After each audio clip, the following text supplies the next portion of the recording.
askotan esaten dugu virus bat daukagula, ez, gure buru barruan, eta nik uste hori dela, azkenean da virus horrek bultzatzen zaitu, ez dakit zure bizitza horretara dedikatzen.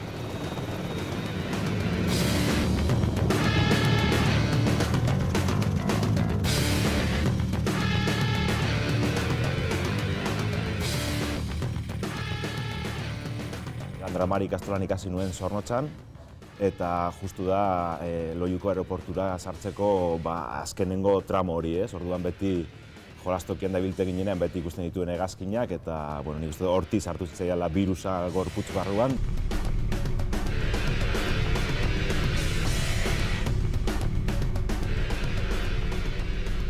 Ikuspuntu diferente bat, munduaren ikuspuntu diferente bat. Azkenean altura baten zoaz, abiadura baten, eta ez dakit. Beste parametro batzutan mugitzen da mundua, eta polita da.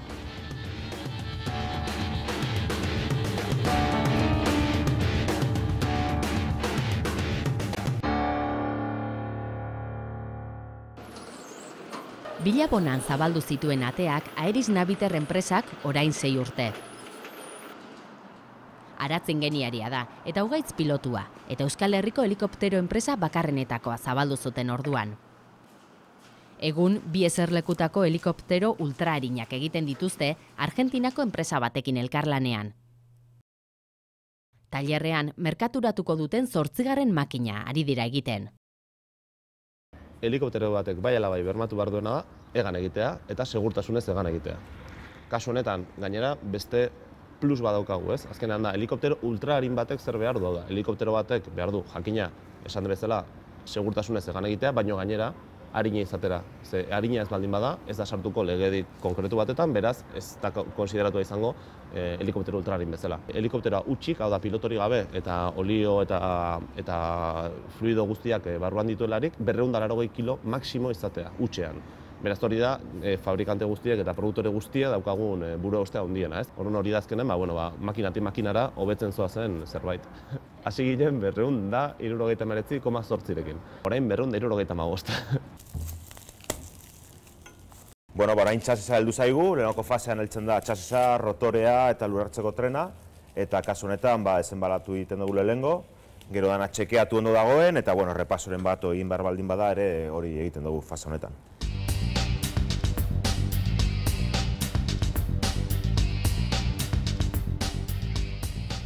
Pasatzen hartazia bai. Txasisa dago gina 4.130 altzairuan, da kromomolideno aleazio bat. Da oso zurruna da, hau da, sekulako resistentzia kapazitatea du, baina arintasuna da bere ezaugarri nagusiena, ez? Orduan adibidez, material konposatuetan, kabina, palak eta bar, beira zuntzez egina daude. Gure hurrengo salto teknologikoa zer da? Beira zuntzetik karbono zuntzera pasatzea. Hor, irabaziko ditugu, gutxi gora bera, 25ko pixu bajada bat. Agian 8 kiloko bajada izan dezakegula, klaro, idea mundu bat, ez?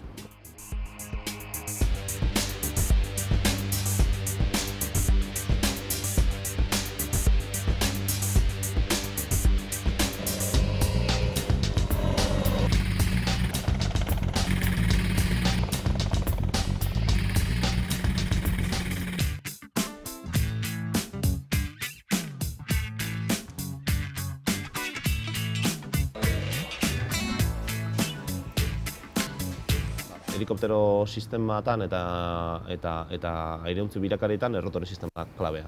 Nik helikoptero bati kabinak kentzen diot eta berdin-berdinean egingo du. Helikoptero bati motorrak kentzen diot, 5.000 metrotik botatzet eta berdin-berdinean egingo du.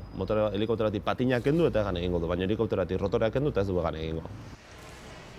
Da, rotoreko transmisio kaxa nagusia. Hau da, helikopteroaren bihotza azkenean, ez? Hemen dikan potentzia sartzen da, motoretikan, eta potentzia irtetzen da rotoreraka. Bi rotoretaraka. Izatxeko rotorera hemendik, goeraka, eta rotore nagusira hangoitikan.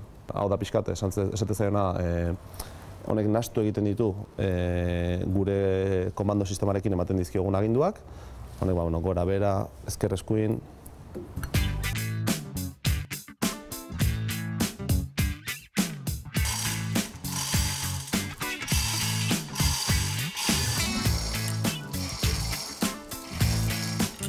Berezitasun nagusienak, agian hemendikan ikusten diran haue dira, sistema, hemengo chip detektor edo biruta metaliko detektore bada. Honi esker, kabinan jakingo genuke, engranajeren batek, ala pinoiak edo platoak edo arazoren bat izango balu, honi esker jakingo genuke, partikula metalikorik detektatu digun olioan edo ez. Hemen hau temperatura sensore bada, eta azkenean da, lubrikazio sistemaren irteera, ez?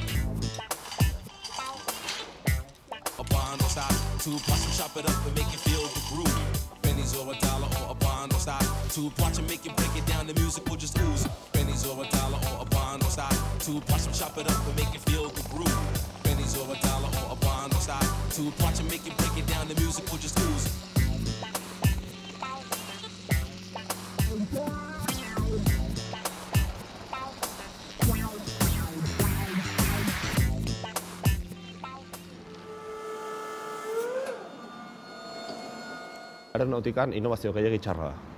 Eta hori tatuatu behar dugu, hemen pixkatez kopetean. Kotxe batetan motor batek faiatu ezake eta intermitentea sartu, triangulitoa jarri, txalekoa jarri eta listo. Aeronautikan ez. Motor batek faiatzen baldin baizu, izorratuta zaude.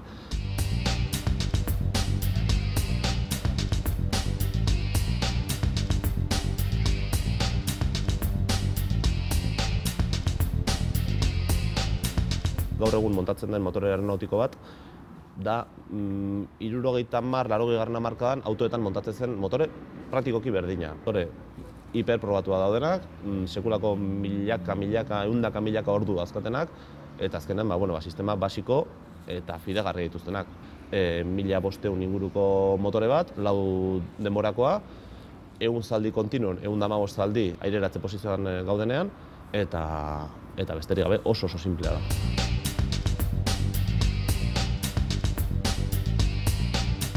Gasolina erabiltzen dena, simplea da, hau da, ez da hegazkintza orokorreko gasolina, baizik eta kotxe normaletan erabiltzen den 95 edo eta 98ko gasolina.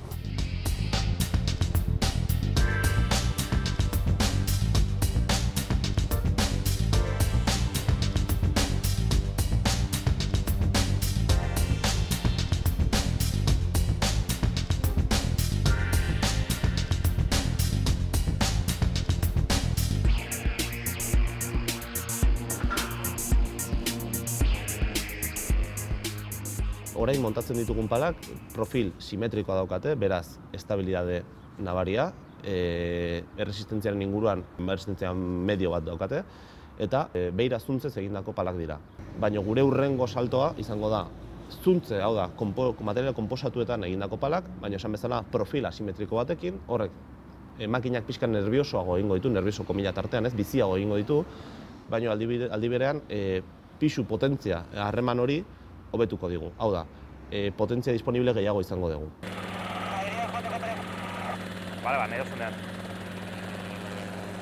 Ja, igoko da, Eta gero bera urrundu behar izango da, Bestela, 14 metroko soka daukata.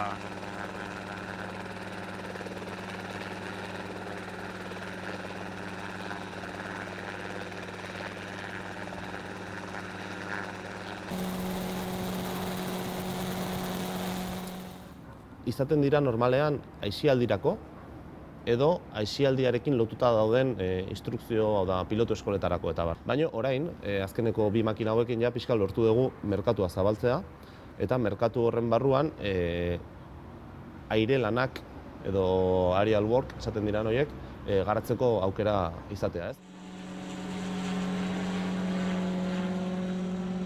Hemen daukagun sistema da gantxo barizentriko bat. Barizentriko zergatik? Ze, azkenean fijatzen baldin bazate mantentzen du beti vertikala. Helikoptero egon daiteke horrela okerra alde batera zein bestera, gantxoak beti vertikaltasuna mantenduko duela. Hau oso garrantzitsua da, gehien bat, karga egiten dugunean eta bar, beti ere, hau izango zen helikopteroa, beti ere kargak nolabaiteko balantzeo bat egin dezake, beraz, gantxo honekin daukaguna da beti ere vertikaltasuna mantentzea.